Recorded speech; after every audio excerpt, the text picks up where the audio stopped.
Hello friends, welcome back to my channel. My name is Danny and today I'm going to go through my 14 DNFs that I had this year.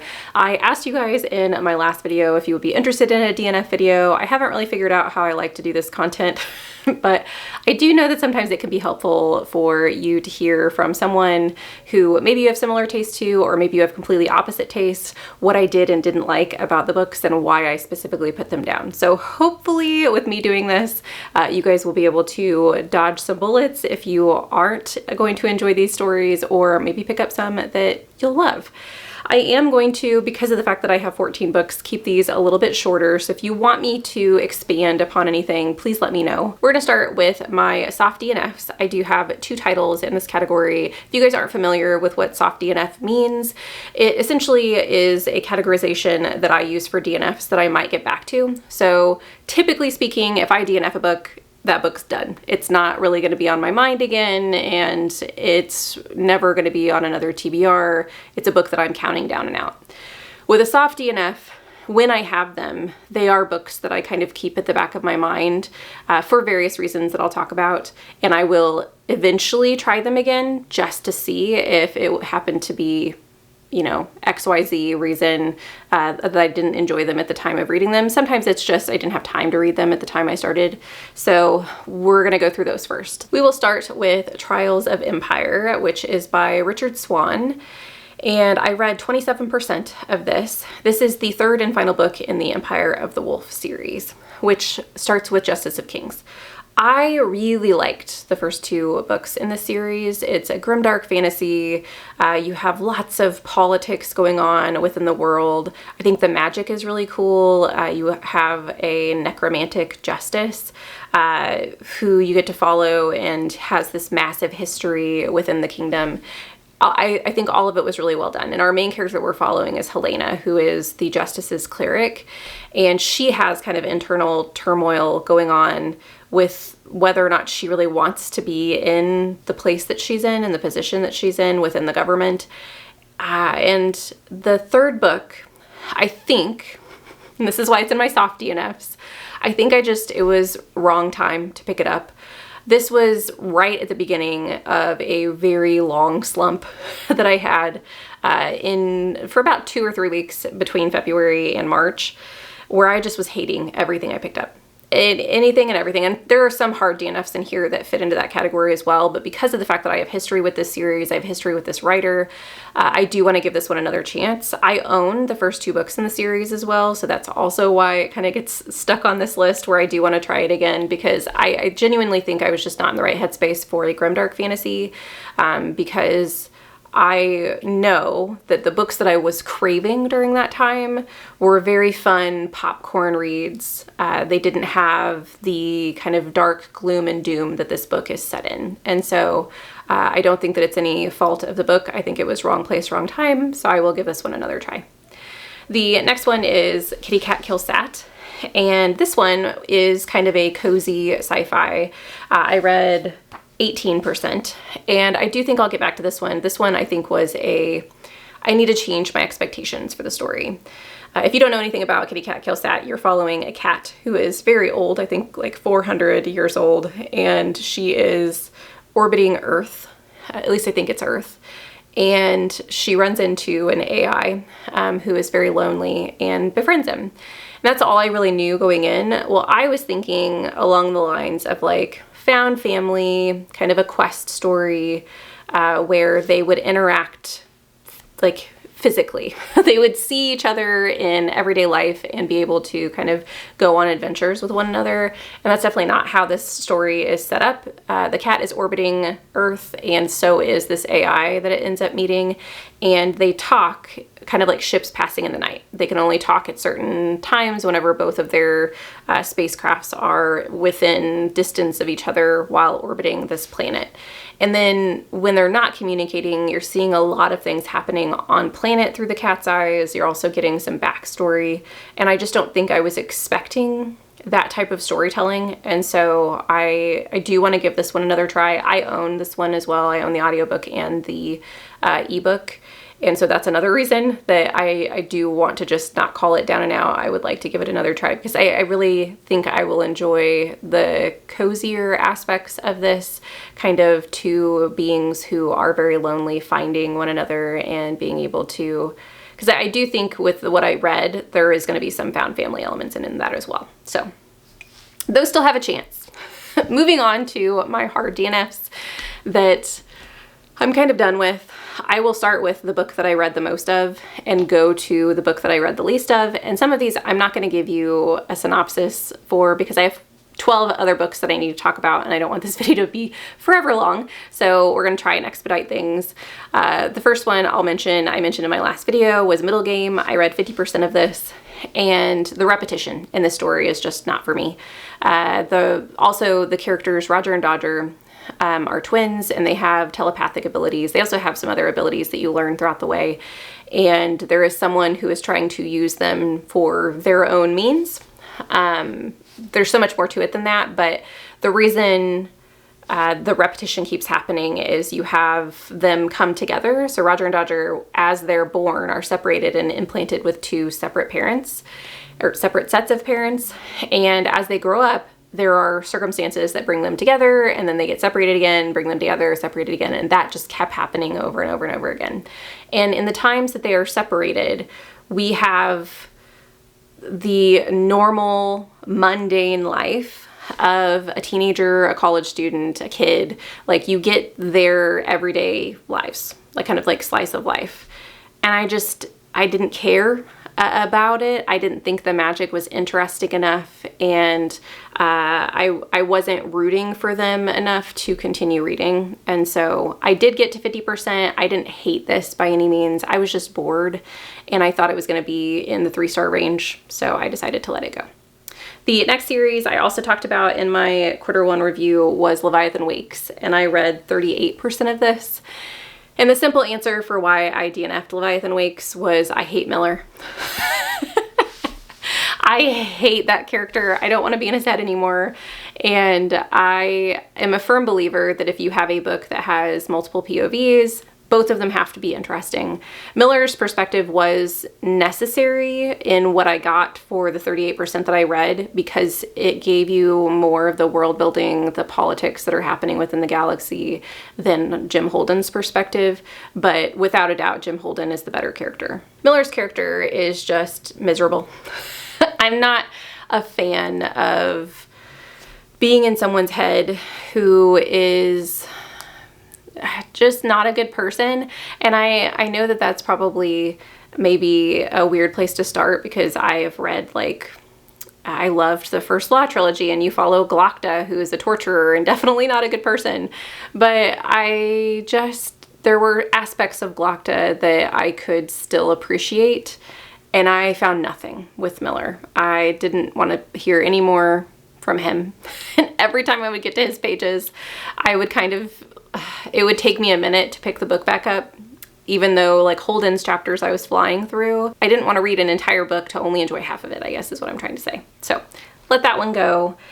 The next one I also read 38% of was A Song of Legends Lost.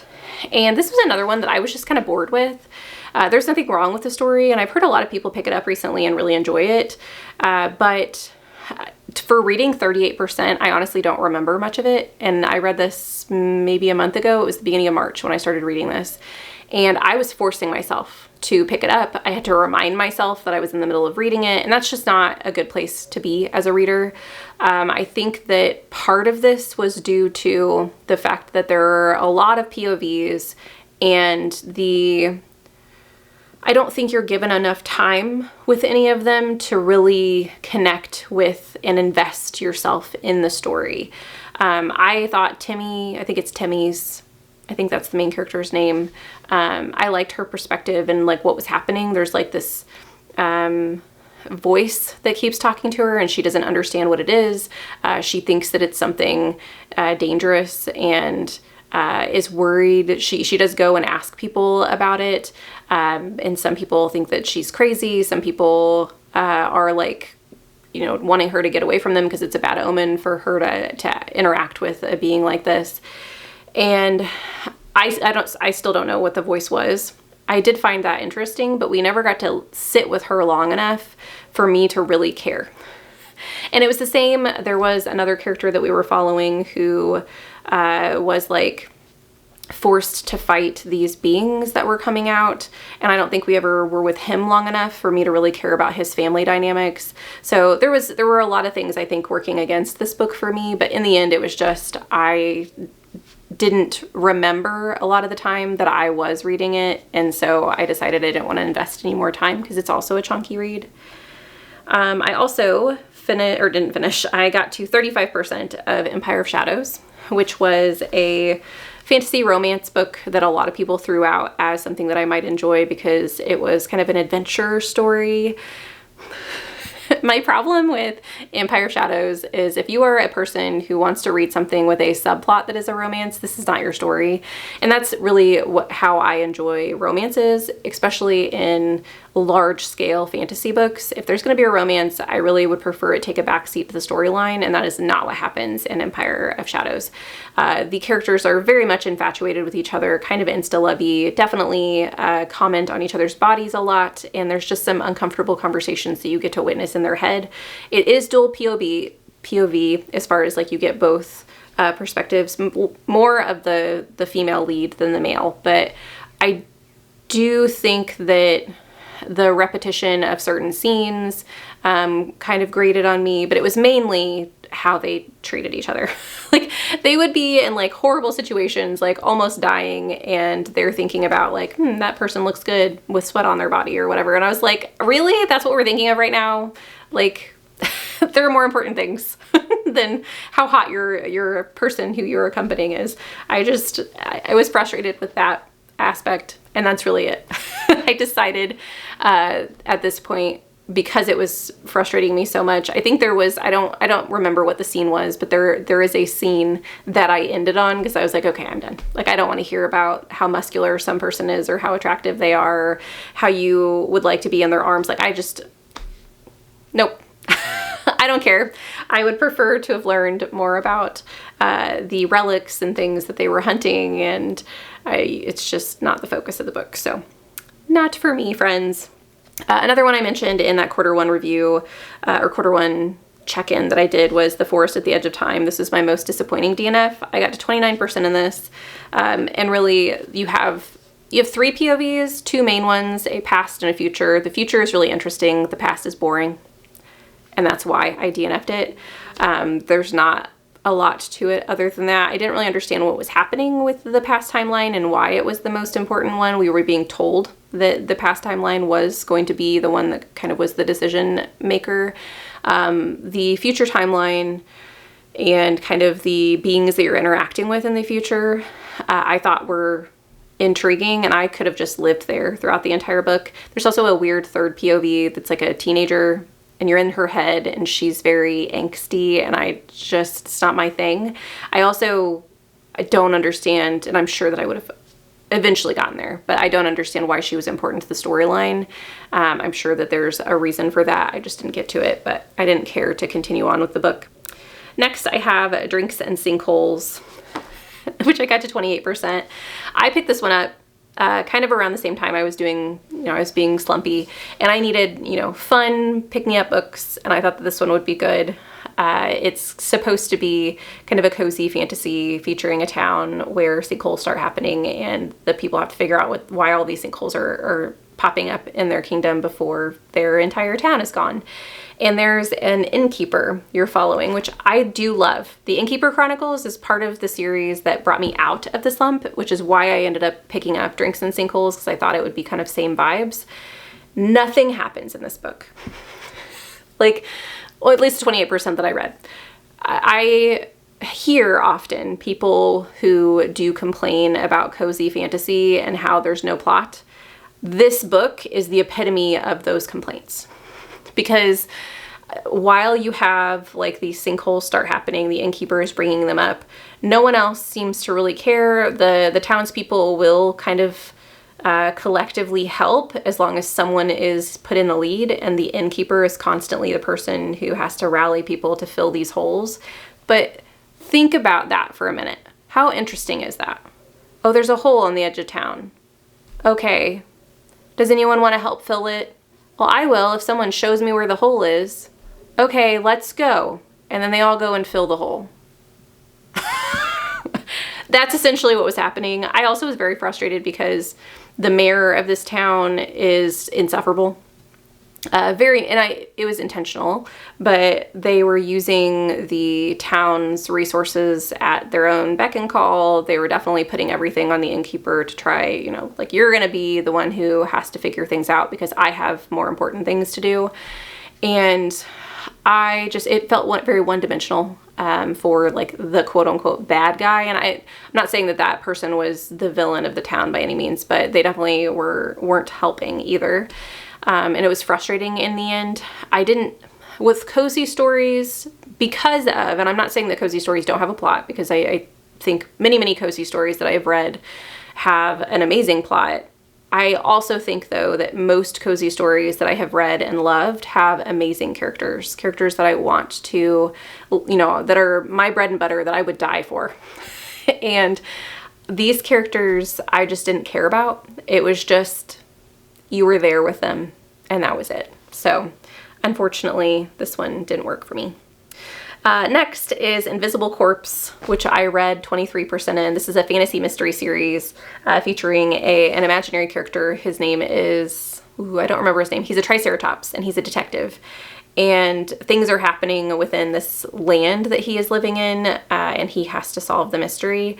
This was more absurd than I wanted it to be. I really don't like absurdism in books. I'm okay with whimsy and it being a little goofy, but I want it to make sense in the end, and I don't want it to be too over the top. Otherwise, it just feels clownish, and that's kind of how I felt this book was leaning. It felt very much like, what's the movie with Roger Rabbit, where you have like an actual movie, but you have cartoon characters through in it? I think it's something Roger Rabbit. I can't remember. But that movie is kind of how the vibes of this book, and I enjoyed that movie, but for some reason it doesn't work for me in written form. So that's why I ended up leaving this one behind. I don't think that the story was bad. I think it had some interesting aspects, but it did keep leaning into that absurdist area that I just know I don't enjoy. So I didn't continue this one either. The next one is The Curse of Shalion, which I got to 21%. I talked about this in a vlog if you guys are interested in more, like a more detailed review of my thoughts. But the main reason that I DNF'd this is because of the age gap romance in it. It was very uncomfortable for me. The girl's 19 and the man is, I think he's in his late 30s, maybe 40.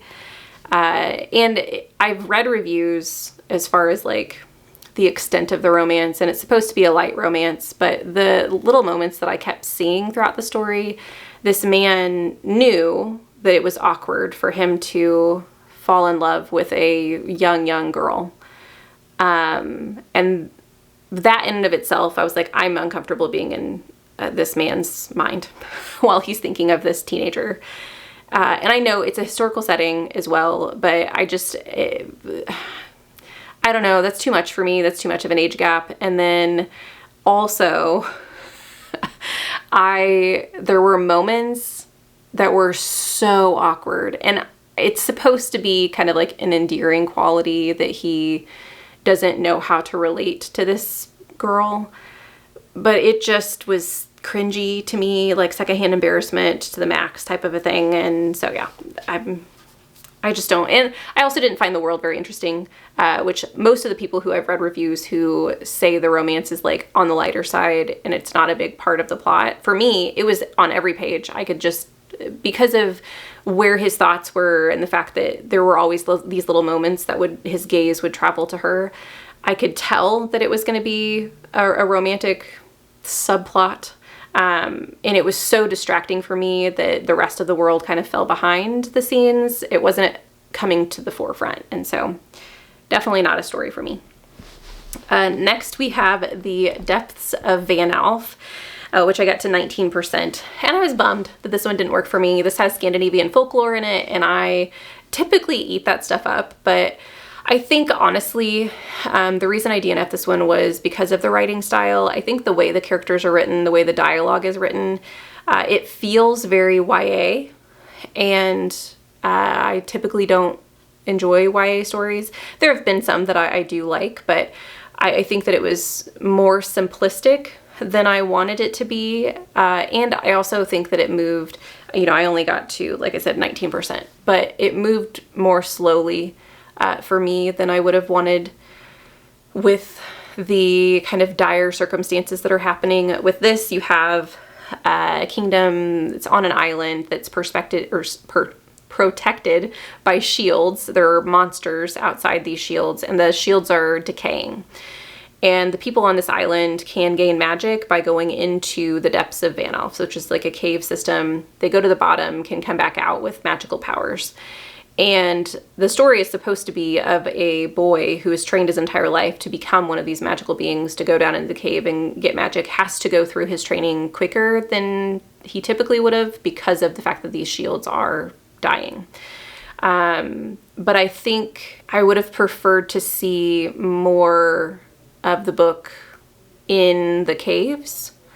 Like at 20%, I would have expected us to already be like on our way. And we were still kind of discussing and trying to figure out what was happening with the shields. There were some battle scenes that I just didn't really feel were well done. I think that there was a lot of info dumping as well, which isn't my jam. Although I completely expect it in certain stories because there is so much world building that you have to get through.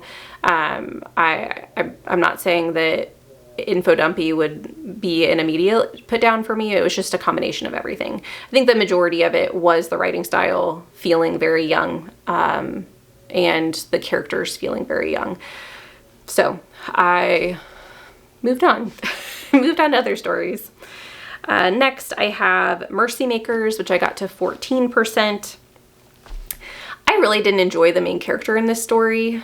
I can't remember her name. There's a really interesting magic system in this book that I wish I could have stuck around to explore, that talks about like human architecture, like actually rebuilding. It's not all humans, but like you can rebuild animals and you can rebuild buildings with this magic system that people, like you have to do. It's like in a different realm almost. It's not in the physical realm. You can't see the things that you're changing in order to make something look different. And there's only certain people that can do this. And our main character was one of them, and she was very good at it. But we don't really get to see that. We get told a lot of things, which I think is a big problem for me. I want to see somebody's progression. I want to see how good they are at this magical thing and the impacts of that magical thing on the world around them. And on this, I just kept being told stories about how great she was. Even from her own mind, because we're in her head, she's very haughty and arrogant, and I didn't really see any evidence as to why she should be that way. And we also got into a situation at the, like when I inevitably DNF'd, where she's trying to make nice with these political beings that she's been put in the realm of to get her father out of dire circumstances. She's kind of trying to do a little bit of espionage and get into the royal family and the royal line so she can get where she needs to be. Because I didn't care about her because of the fact that she was arrogant. And then we had these circumstances where she's trying to fit in and trying to make a name for herself in not a non-magical way, just in like a political, everyday, mundane human way. I lost interest. So yeah. And then I have Dangerous Assassin. I got to 12% in. This one I don't really have a good reason for DNFing other than I just think it's a genre that's not for me. This is a romantasy book. And I picked this up because I really like the author's videos on Instagram. I think she's very funny and has a cool perspective on fantasy books. But I think that the book is very much a romantasy story, like heavy with romantasy tropes, and very much just felt like your typical romance within a fantasy, and I just didn't care to read it. So just a pretty simple explanation there. I don't have anything big for that one. And the last book that I have is the one I've read the least of, but I probably have the biggest opinion on the fact that it's not for me. It's not going to be my jam, and that is Hell's Heart by Alexis Hall, I think, is the author's name. And I got to 7% in this book, and I do not care to read a promiscuous book that is a retelling of Moby Dick. It's just not my jam. It's not for me, friends. The main character, the amount of time that we were discussing like their sexual partners and the fact that they didn't care about who they had sex with or how many times they had sex, or I was like, cool, like I don't I don't understand why I'm reading this. And so it did not take me long. Obviously 7% of the book, and I was like, no, this isn't for me, which is a bummer because I do want to give this author a try, but this one's probably not one that I should start with. And that's it. Those are the 14 books that I DNF'd in the first quarter of the year. If you want any more detailed responses of any of these stories, if you're still kind of thinking about picking one up, I would love to chat with you guys in the comments. And let me know what your most recent DNF was, if you have one. If you aren't feeling chatty, but you still let me know that you're here, leave me like one of those little, I think they have like a red X or like a circle with a cross through it emoji for DNFing the books that you're not enjoying, because we all want to enjoy the books that we read. Thank you guys so much for watching this video. I hope you have a lovely evening, and I will see you in the next one. Bye!